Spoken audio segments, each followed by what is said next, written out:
Good afternoon. Good afternoon. Um,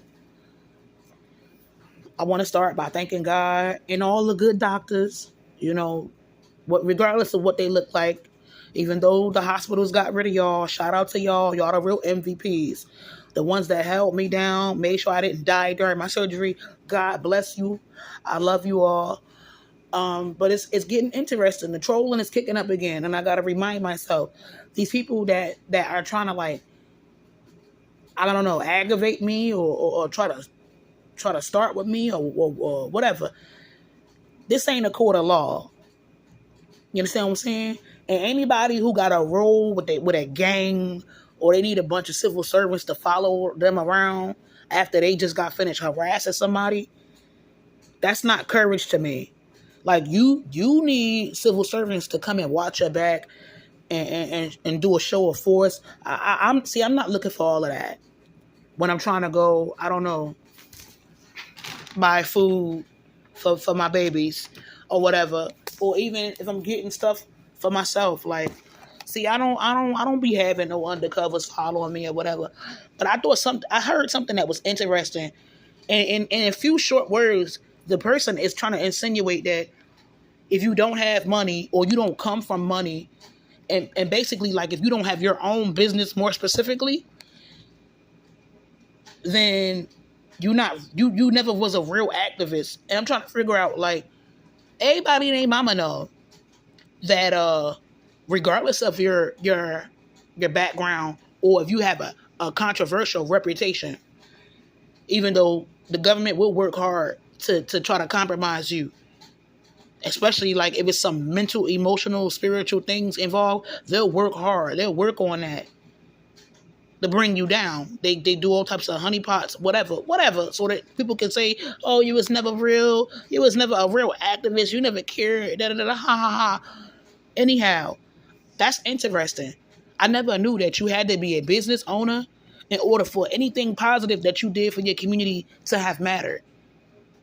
Especially given when we know that historically speaking, a lot of times, that's one of the first things that Big Brother cracked down on, as far as whistleblowing and activism, your finances, because they know that a lot of people will fold or they'll shut up, and when you're in survival mode and your family and your community has been impacted, it doesn't make you a coward to not always speak on everything that you're passionate about, even though, speaking from a little personal experience, you could be struggling financially and still try to look out for people or look out for people in different ways.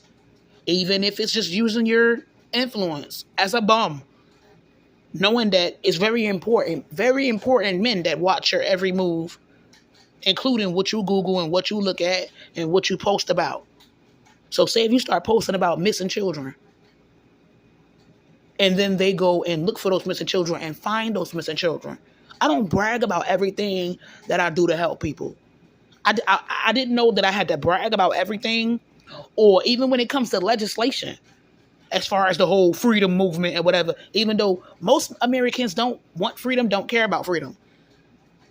This is why most of them are not really trying to stop the NWO. That it seems like regardless of who gets elected, we start losing freedoms. Like it's talk right now that they're about to make it harder for people that's living off grid, including if you living in your van, or if you blessed and fortunate enough to be able to afford an RV or a mini bus or a big bus. They are literally criminalizing that. That's off grid. That's off grid. Or let's just say you got some friends that might own a little small plot of land and y'all both work the land. You work the land, maybe you growing tomatoes and potatoes and they growing cabbage and they growing corn on, you know what I'm saying? And in return, they letting you stay on that plot of land. Listen, they talking about cracking down on that. And I'm sorry, but I just never thought in the land of the free, the day would come with that, you know what I'm saying? Where literally, like, you can't, you know what I'm saying? You can't be an off-gridder. And and in certain ways, you could kind of make the argument that people that work and have nowhere to live, And I think in California, it's very unique, and it's a unique situation where there's some people that's homeless that work. The cost of living, the cost of rent is so bad. Some people work and they live in a car, or they live in a garage. And some people, a lot of older adults moved in with their parents or other living relatives. That's just it, like the way things are set up. It's not set up for the average American to win and to prosper. It's not. But this notion that you never you know, or even if you try to get legislation, or you got legislation, or you got help to get laws passed to help others. You help find people, or you help find serial killers. None of that matters because you don't own a business and you struggling financially. Why don't you go talk to the loved ones of certain individuals? Or even if you advocated for children that got abused, and you help them get in abuse, you help them get removed from an environment where they was getting abused, and now they're in a loving home. They got adopted by people that love children, that take care of children and protect children. I refuse to let somebody sit there and downplay all of that. When the reality is, people help in different ways. Even though I have learned not to speak on every little detail about anything positive that I got going on, and or that may have benefited other individuals. I've learned people don't really like that. I can't brag. Even if I wanted to brag, like even with the surgery, you know how many people was angry that I got those surgeries? It's not enough that my body is still fighting itself, and this could give me cancer, and stuff started fusing together. My organs and intestines started fusing together. It's not enough. They needed me to be fat and overweight for some reason. And I'm starting to think the jealousy is going to be the death of me. It's going to be the downfall. While everybody else get to be, they get a rebirth, a real rebirth. They get forgiveness. They get a do-over. People want to destroy me, but I have a theory that they want to hurt my family, and they never want me to have any money. They won't have the courage and come out directly and say it like that. For some strange reason. And that's also the activism aspect of it. People that might wish my family harm or might be a threat to a problem for my family, that's the activism aspect of this. Since when was the government so intimately intertwined in something that's supposed to be civil? And it's hard for me to look at these people that be following me around and take them serious. I have theories about a bunch of innocent people that they went after. It was just too many people for them to... They pick and choose when to be the more like the gatekeepers of moral authority. It's unbelievable. It's literally unbelievable that they feel like they have a right to be the moral authority police. The hypocrisy of it all. No, it's just people don't want you to thrive. They don't want you to live. They don't want you to be able to start over and get a second or a third chance. So if they see you with a little bit of money, and for the people that want all my money, now that I'm down one income, that was the surplus. It's no surplus now. And for some strange reason, a PSENG is getting higher and higher. Regardless of what I do, I'm not trying to be homeless, since now somebody can literally try to kidnap me off the street. Me and that person will have to go, and we would be 6 feet under. Or I would try to get them there. I just feel like if anybody was to try to kidnap me off the street, I would go somewhere and my family would never see me alive again. Even if they see me, the next time they see me, I won't be alive if they see me. What I'm trying to say about avoiding being in the streets, no surplus income. The rent and PSC&G is going to take precedence. Ain't no surplus now. Even with loaning and getting loans from the bank and credit cards, that is only up to a certain extent. And they'll do that until you stop paying and you default on one of those, which is starting to happen. Because people got a problem with my dude working right now. That was the surplus. Everybody that originally was helping me, ain't no surplus. But what comes first is trying to fix where I live. That's the rent. That's also the PSC&G.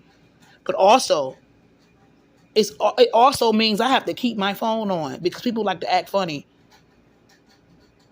In the earlier video, I talked about it. That's probably why civil service and union decided to follow me around real quietly.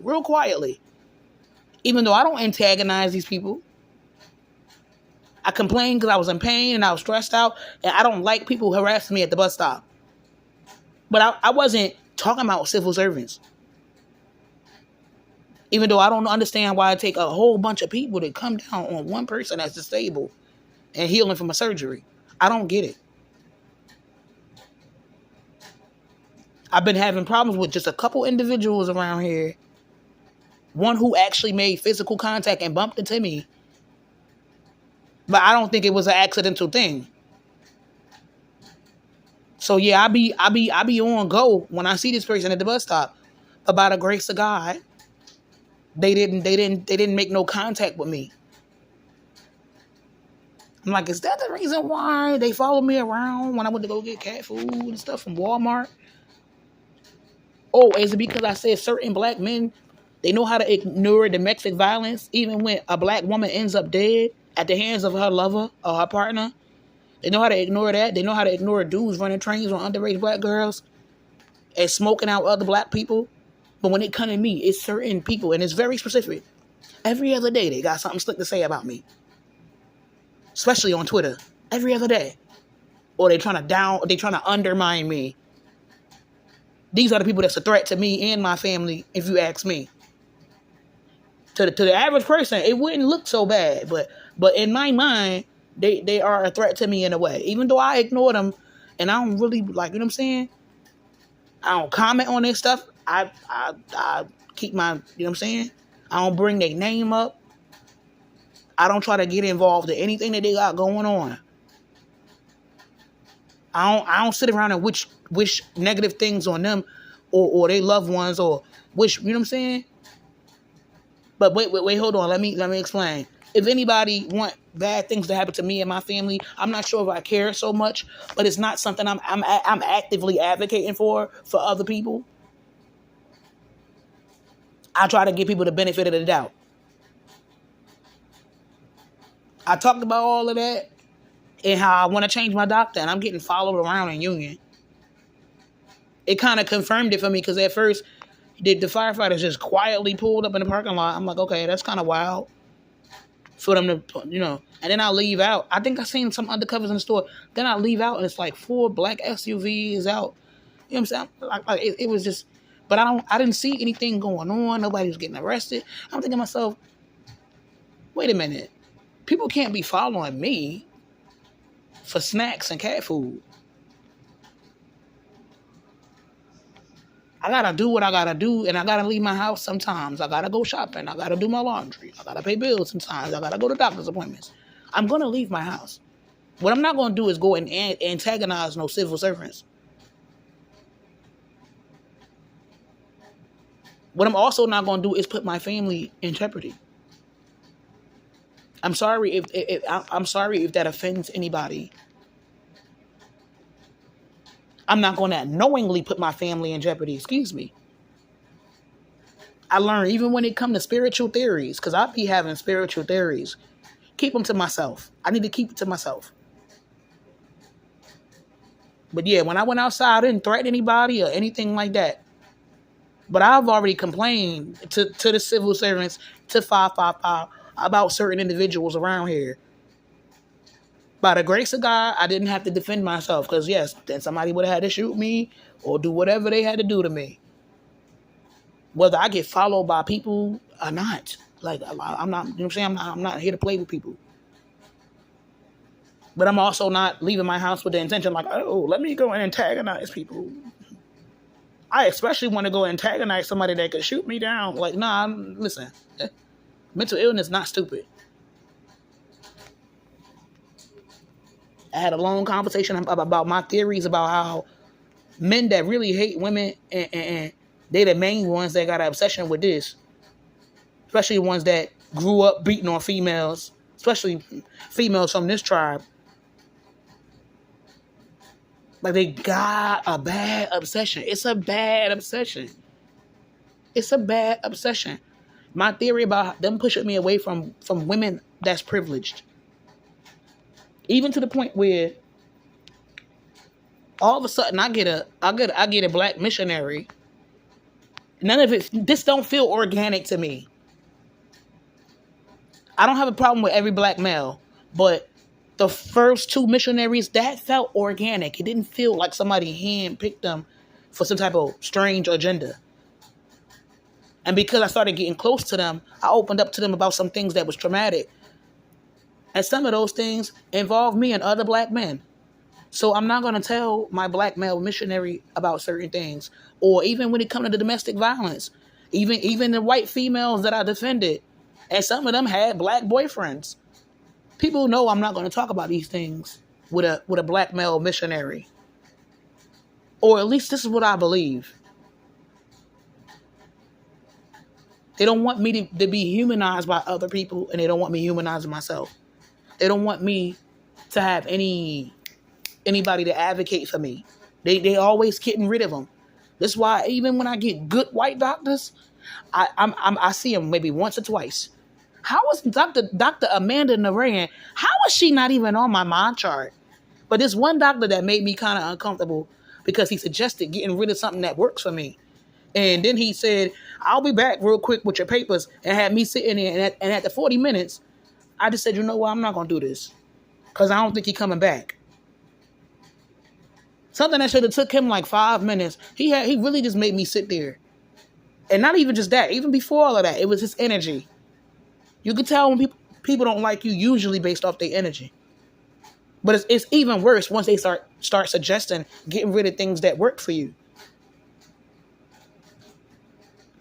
My phone might even shut off because my phone don't let me do long videos no more. But even when I talk about helping white females, the Spanish lady upstairs starts stomping on my head. Even she got a problem with me defending white females. It's been a few different white females.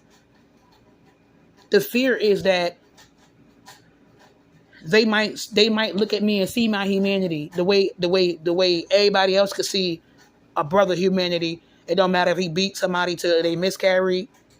It don't matter if he got a nasty history with underage black and brown females. It don't matter if he been in and out of jail, if he done sold poison or killed other people so he could be in a gang or whatever. Whatever. People could still humanize him. It also don't help me if it's former politicians down with these dudes and celebrities. That's already nothing but a man. You know, a man come first in their world.